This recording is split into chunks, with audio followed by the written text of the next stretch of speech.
नमस्कार मित्रों, पुरुषार्थ पर भरोसा करने वाला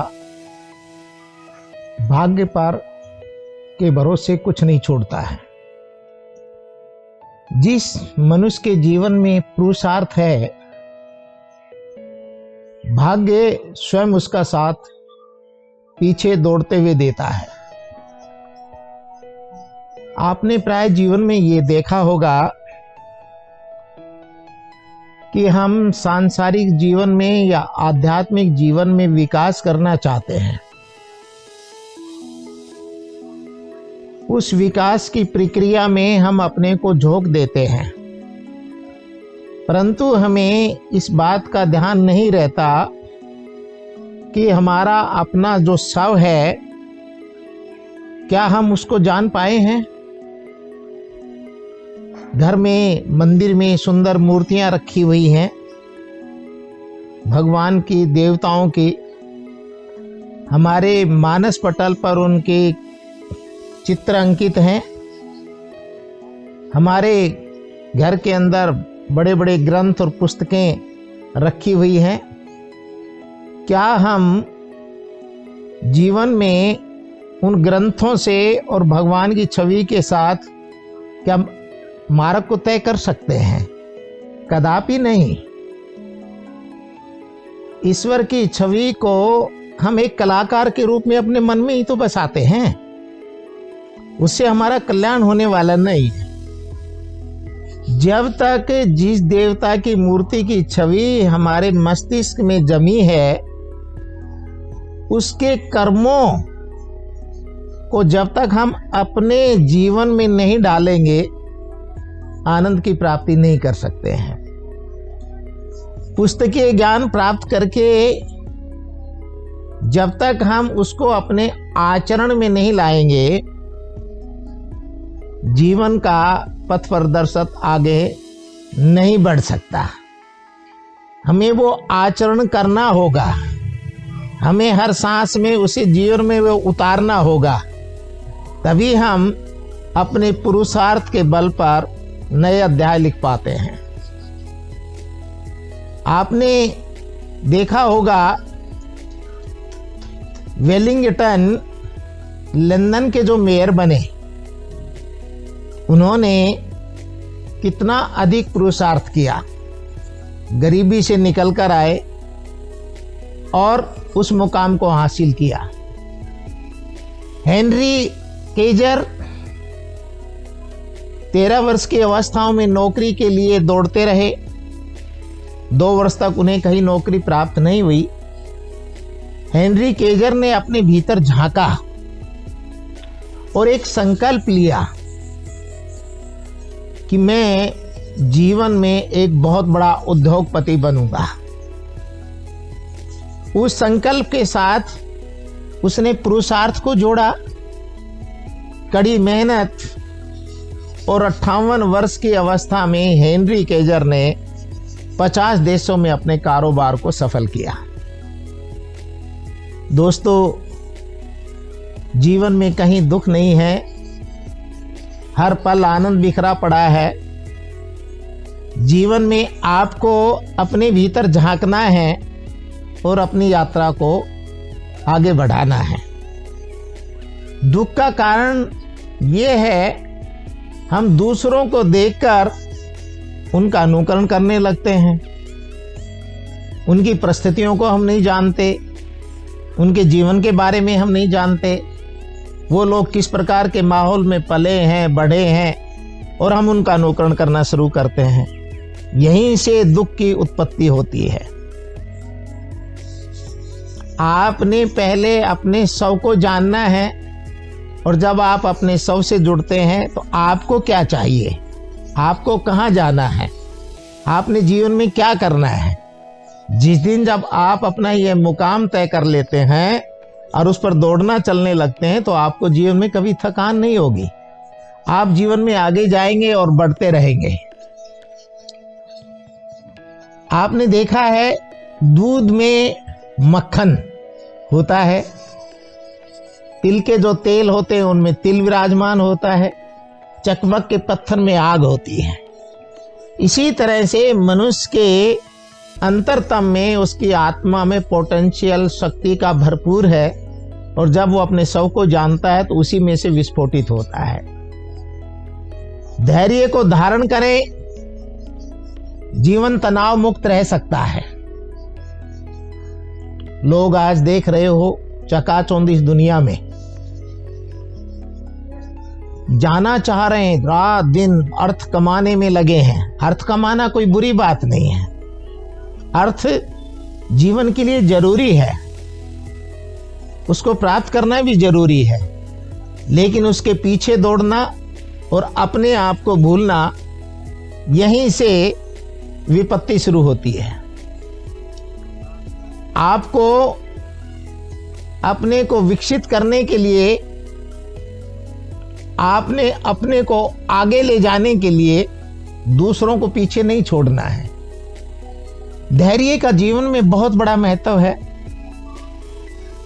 धैर्यवान ही लोग जीवन में आगे जाते हैं। कोई आदमी बिना धैर्य के 1-2 वर्ष आगे चल सकता है, लेकिन सफलताएं वही व्यक्ति मुकाम लिखते हैं जिनमें मैक्सिमम धैर्य होता है। वो हर चीज को सहजता से लेते हैं। जीवन में आगे बढ़ने के लिए कोई जल्दी नहीं करते हैं। आपने देखा होगा कि हम दूसरों को से आगे जाने के लिए दूसरों को पीछे धकेलना चाहते हैं। आजकल मैं सफर में बाहर लंबे में होता हूं, ग्रामीण अंचल में जब गाड़ियां, तो मुझे एक देखने को एक दिन बहुत अच्छा, मैं हंस रहा था। 15 मिनट रेलवे फाटक के ऊपर दोनों तरफ से बैरेज लगा हुआ था, 1-1 किलोमीटर की लाइनें बनी हुई थी।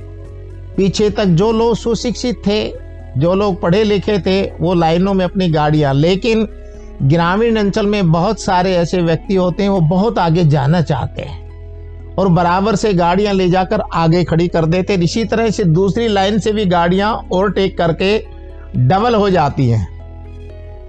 फिर वहां रेलवे क्रॉसिंग होने के बाद, गाड़ी जाने के बाद 1-1 घंटे तक मशक्कत होती है, क्योंकि जो गाड़ियां डबल आकर खड़ी हो गई थी, उन गाड़ियों को निकलने के लिए जगह ही नहीं है।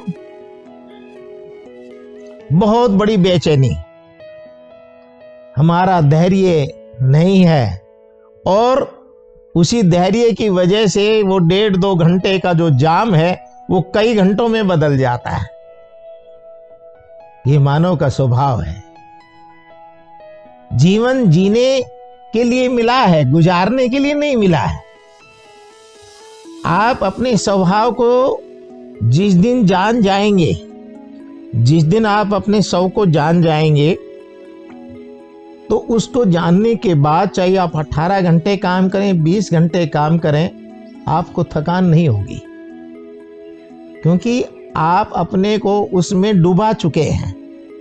थकान कहाँ होती है? जहाँ कार्य होता है। कार्य हमेशा थकान पैदा करता है। कार्य की एक अपनी सीमा है, शरीर उससे एग्जर्शन में जाता है। लेकिन आपने यदि स्व को प्राप्त किया है तो उसमें आनंद है, उसमें थकान नहीं है। वो आपके जीवन का एक खेल है, और खेल में कभी थकान नहीं होती है। मैं ये अपने अनुभव से भी आपसे कह रहा हूं, लेकिन इस स्व को जानने में कई वर्ष लग जाते हैं। आपको सबसे पहले ये ढूंढना है कि मुझे जीवन में अच्छा क्या लगता है, और उसके अंदर आप कुछ वर्षों तक चलिए, तब आपको पता लगता है कि हाँ, यहाँ मुझे चरम आनंद की प्राप्ति हो रही है, और यहाँ मुझे अतिशय ऊर्जा भी मिल रही है इस काम में। फिर उसका पीछा कीजिए। आप इन संसार में एक नया अध्याय जरूर लिख कर जाएंगे। ये मैं अपने अनुभव के साथ कह रहा हूं आपको। संसार में जितने भी महान व्यक्ति हुए हैं, उन्होंने अपने स्व को पहचाना है। नदी की शुद्धता बहने में है, और मनुष्य की महानता चलने में है। नदी की शुद्धता बहने में है और मनुष्य की चलने में है। आपने इतिहास में पढ़ा है, संसार की सभी सभ्यताएं, चाहे वो ग्रीक की सभ्यता हो, चाहे वो मेसोपोटामिया की सभ्यता हो, चाहे सिंधु घाटी की सभ्यता हो, चाहे चीन की सभ्यता हो, चाहे आर्य सभ्यता हो, चाहे रोमन सभ्यता हो, सभी नदियों के किनारे पनपी है। वहां जल की उपलब्धता होती है, नदियां बहती हैं। समय बीतता गया, सभ्यताएं विकसित होती गई, कुछ सभ्यताएं समाप्त हो गई, लेकिन नदी का स्वभाव है बहते रहना, और बहते हुई नदी में कभी गंदगी नहीं होती है, वो हमेशा शुद्ध रहती है। मनुष्य ने अपने विकास के लिए नदियों के सामने बांध बनाए, उनको रोका, अंधाधुंध उस पानी का आह्वान हुआ, उसके सामने समस्याएं खड़ी हुई। गाद पैदा हुआ नदियों में, कंक्रीट पैदा हुआ। मनुष्य का ये विकास तो एक तरफ दिखाई देने लगा, लेकिन उसके दुष्परिणाम आज आप देखते हैं। कितने हजारों करोड़ रुपए आज हम गंगा नदी को साफ करने में लगा चुके हैं। सभी नदियों का क्या हाल है। उसके लिए एक जरूरी संसाधनों के साथ उसकी व्यवस्था को भी सुचारू रूप देना चाहिए था, जो हम नहीं दे पाए। मनुष्य का जीवन चलने में है, पुरुषार्थ करने में है, संघर्ष करने में है, और धैर्य को बनाकर रखकर चलने से सफलता का आयाम मिलता है। स्वामी विवेकानंद जी का एक बहुत छोटा सा मैं उदाहरण आपको प्रस्तुत करूं। राजस्थान में स्वामी जी एक रेलवे स्टेशन पर बैठे हुए थे, लोगों का तांता लगा हुआ था, ज्ञान की चर्चाएं कर रही थी, लोग आ रहे थे, लोग जा रहे थे, और स्वामी जी उस स्टेशन पर 3 रात 3 दिन तक ठहरे। रात हो जाती, लोग चले जाते, स्वामी जी आराम करने के लिए सो जाते, सुबह उठते फिर भीड़।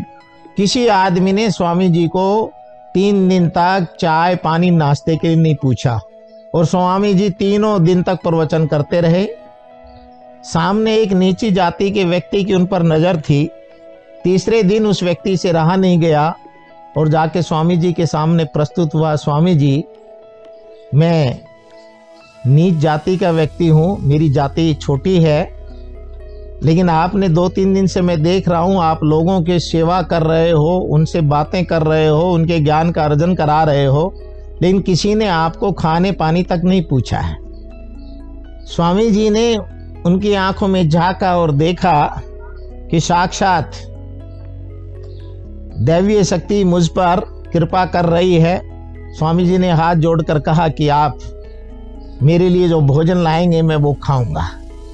उन्होंने कहा, स्वामी जी मैं तो नीची जाति का हूं, किस तरह से मैं भोजन आपको दूं। स्वामी जी ने कहा, आप मेरे लिए सर्वोपरि हैं। आप ये बात दिमाग से निकाल दें कि आप नीची जाति के हैं, आप भोजन बना के लाइए, मैं भोजन प्राप्त करूंगा, मुझे बहुत अधिक भूख लगी है। भोजन आया, स्वामी जी ने भोजन किया। सामने मेरे जैसे भद्र पुरुषों ने देखा कि एक नीच कुल जाति के व्यक्ति के हाथ का बनाया हुआ भोजन स्वामी जी ग्रहण कर रहे हैं। उन्होंने कहा, स्वामी जी ये भोजन तो एक नीच और कुल जाति का है। तो स्वामी जी ने बड़े कठोर शब्दों में उनसे कहा, आप सब भद्र पुरुष है ना, 3 दिन से आप मेरे पास आ रहे, क्या आपने अभी तक चाय पानी भोजन के लिए पूछा? मेरा ईश्वर वही है जिसने मेरी भोजन की व्यवस्था की है। और वो भद्र पुरुष अपनी आंखें नीचे करके वहां से चले गए।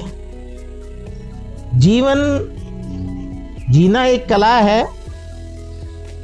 भाग्य नाम की जो चीज है वो कमजोर लोग उस पर विश्वास करते हैं। पुरुषार्थ करने वाला व्यक्ति भाग्य की लकीरें स्वयं पैदा करता है।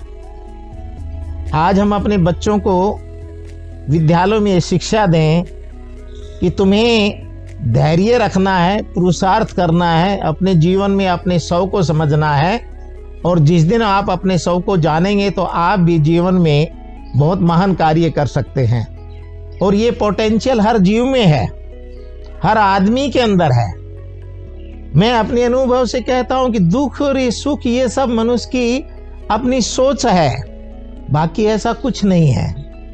मनुष्य हर समय अपने आनंद में बह सकता है, रह सकता है, और हर पल उसे जीवन कि यदि समझ आ गई है तो हर क्षण वो परम आनंद में व्यक्त करता है और जीवन में चलता है।